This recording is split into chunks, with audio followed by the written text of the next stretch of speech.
Je comprends en fait l'excitation que tu as eue au mois d'août quand tu l'as rencontré la première fois parce que tu m'avais appelé, je m'en rappelle. Tu m'avais appelé puis tu avais dit il faut absolument que le public le rencontre parce que ça nous ouvre sur quelque chose d'autre, sur une réflexion.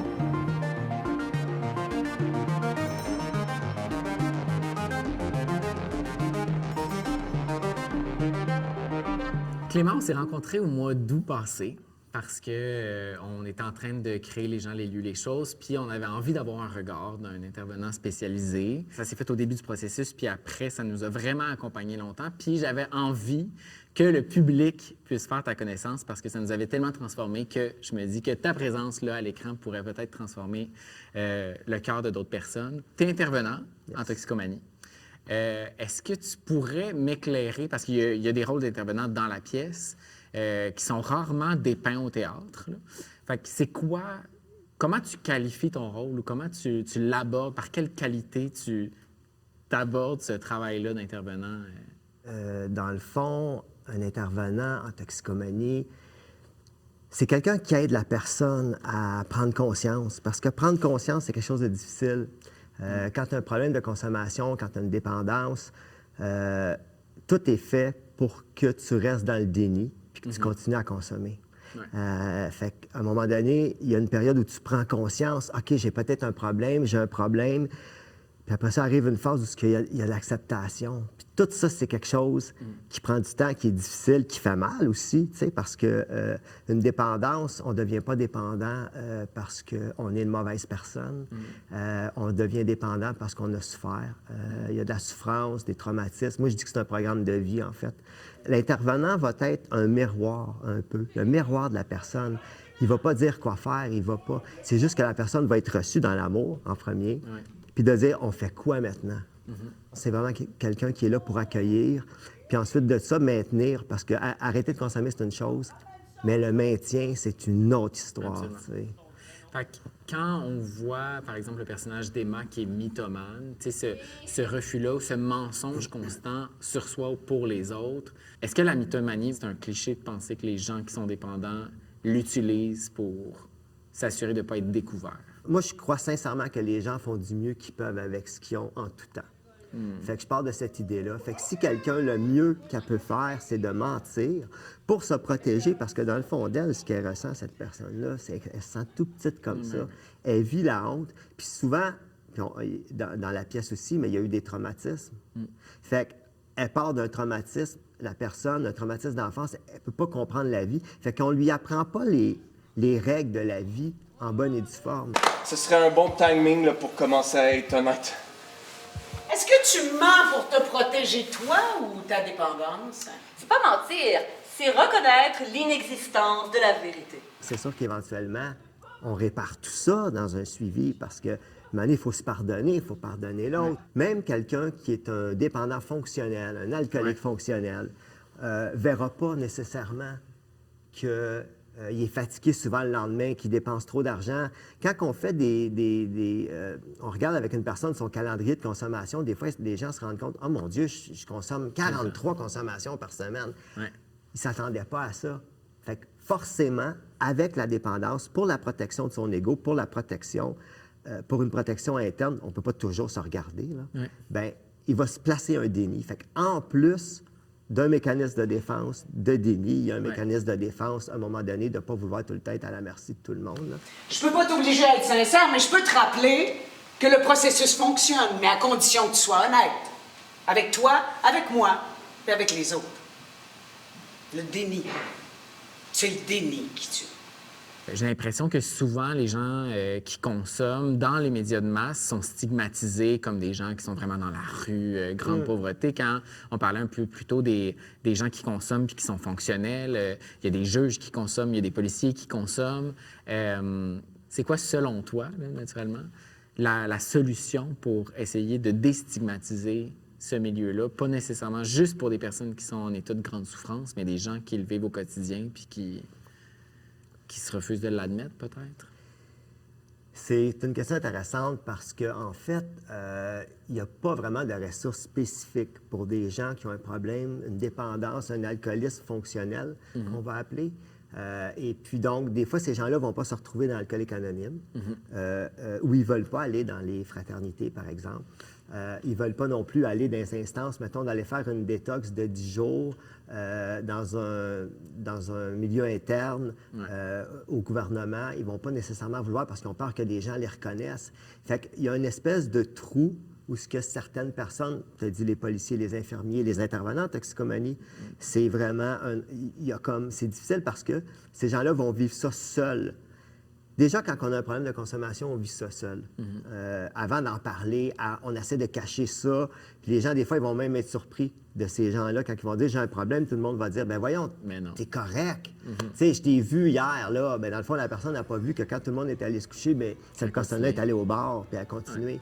Puis il y a une stigmatisation qui est aussi, dans le sens que, comme tu disais, dans les médias, dans les films, la personne qui a un problème de consommation, c'est tout le temps comme avec beaucoup de drame. Ouais. Quand dans le fond, ça peut être une souffrance interne silencieuse. Puis de là apparaît des fois des gens qu'on ne s'attendait pas qui vont se suicider, par exemple. Ben oui. Tu sais, parce que la personne ne trouvait pas un endroit pour en parler. Fait que c'est sûr qu'il y a quand même des ressources. On peut aller au privé, on peut quand même s'adresser dans les centres publics, puis avoir un intervenant en externe qui va comprendre. Est-ce que la docteure t'a posé des questions sur tes tentatives de suicide? Pardon? Ah non, mais c'est parce que c'est une des questions de l'évaluation psychologique, là, si tu as des envies ou des pensées suicidaires. Là, puis t'avais dit là, que tu avais essayé de... Ouais? C'est parce qu'au début, ça peut être vraiment rough, là, puis je voudrais pas rentrer ici puis te retrouver en sang dans la salle de bain parce que c'est de la job à laver, ben de la paperasse, là, c'est juste de la gestion dont je me passerais. Il y a une grande mode depuis plusieurs années des défis 28 jours. Ouais.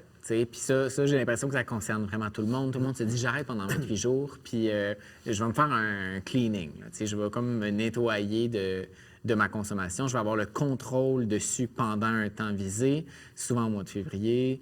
Qu'est-ce que tu jours, penses? hein, c'est le mois Oui, long. exact. Est-ce que ces stratégies-là sont bonnes ou ça exerce un contrôle tellement restreint qu'après, il peut y avoir un débordement le 1er mars? Le contrat est fait avec soi-même.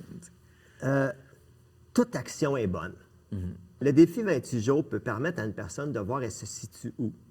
Si après 3 jours, elle se bat contre le diable, elle se demande si elle va au bar, qu'elle jette ses bouteilles d'alcool, qu'elle se demande si elle va en racheter, qu'elle est dans l'espèce de combat où le fait de ne pas boire, par exemple, l'empêche d'être sereine, en paix. Fait que là, ça peut lui donner un indice comparativement à quelqu'un qui fait son 28 jours puis qui se dit « Hey, je me sens tellement bien que je pense que je vais en faire un autre. » Oui.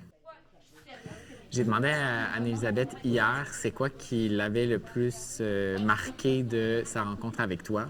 Puis il y a une phrase que tu as dite au mois d'août, c'était « Les gens, parfois, ont plus d'appétit pour l'appréhension de ce moment-là que le moment de le faire lui-même. » Pourquoi c'est l'idée qui est plus forte que l'état de consommation? Écoute, la forme pensée est tellement puissante reliée à tout ce qu'on a vécu. Le cerveau va se souvenir des belles choses qu'il a vécues. Il va se souvenir de, mettons, le début. Tu sais, on dit ça souvent, quelqu'un qui est dépendant va à la fin de l'histoire si tu as envie de consommer, parce que la fin de l'histoire, c'est pas la même que le début. Moi, je sais que des gens vont se sentir enivrés avant même de rentrer à sac, juste dans l'idée qu'ils vont à sac. Je vais y aller. Je vais à sac. Puis là, la frénésie s'installe, tu sais. Puis moi, c'est des choses que j'ai vécues parce que moi, j'ai été intervenant et en même temps, j'ai eu un problème d'alcool. Aujourd'hui, je suis sobre. Moi, juste de savoir que j'étais pour boire, ça faisait que j'étais déjà enivré. Plus vivant. Avec une pulsion de vie là, comme intense, dopaminergique, puissante. Puis les gens qui vont avoir des problèmes de consommation comme de cocaïne, par exemple, par injection, où ils vont toujours être en psychose à chaque fois qu'ils vont s'injecter, ils ne vont pas se souvenir de la psychose, ils vont se souvenir du rituel. Fait que eux, le seul fun qu'ils ont, là, c'est l'attente du pocheur, le temps qu'ils se préparent l'injection, puis un coup de l'injection est en eux, bien, ils sont plus bien parce qu'ils tombent en psychose. Fait que c'est la force du rituel, c'est très puissant. C'est ça qui est enivrant, c'est le rituel, c'est la préparation. On appelle ça l'ivresse mentale, bien souvent. Encore une fois, je trouve ça intéressant parce que c'est comme si c'est la fiction construite contre la réalité. T'sais.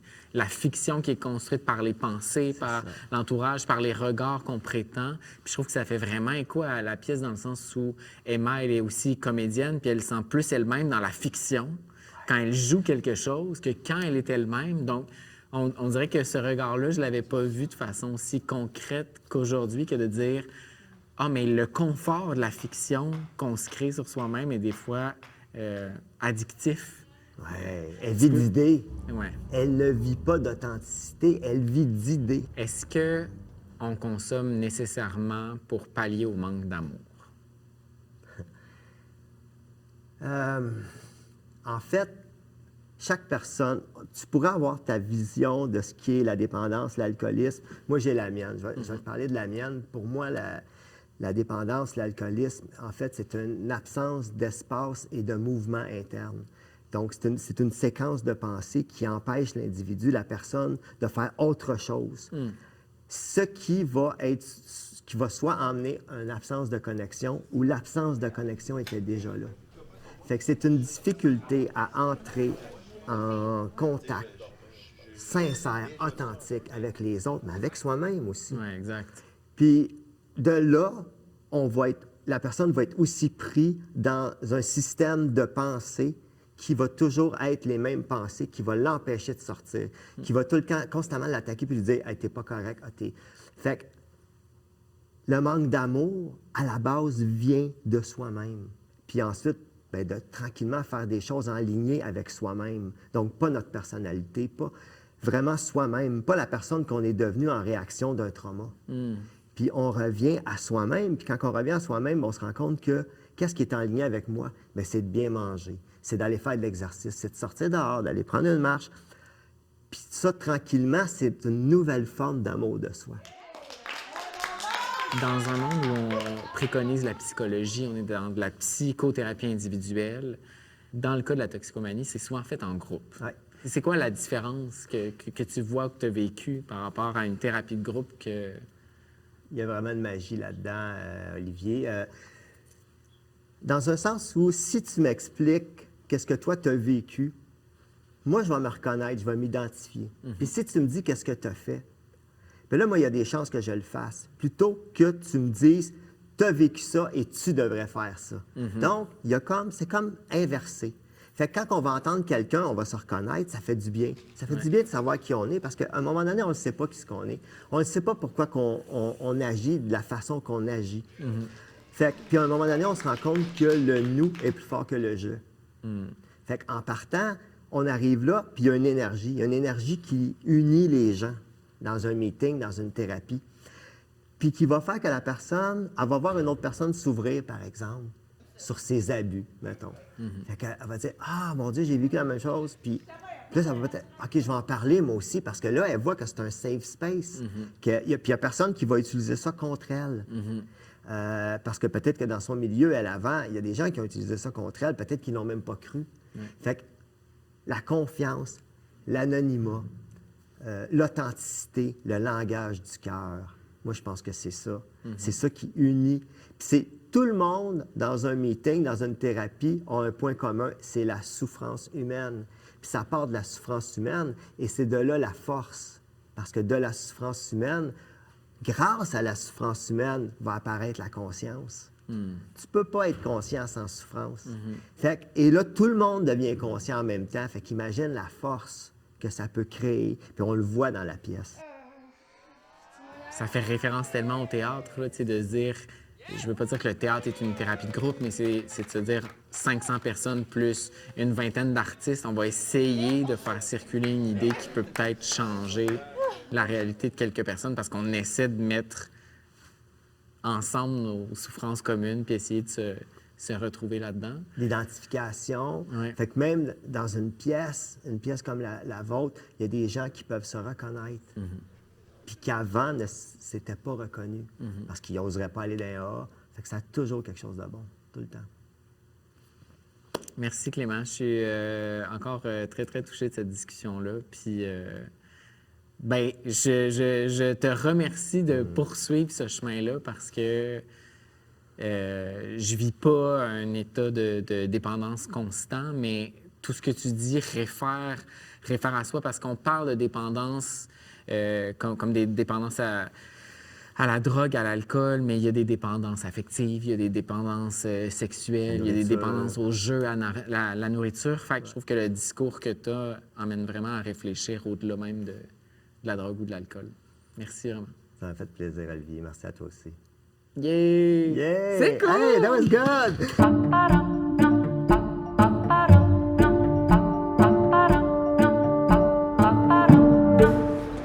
Puis avoue qui est touchant.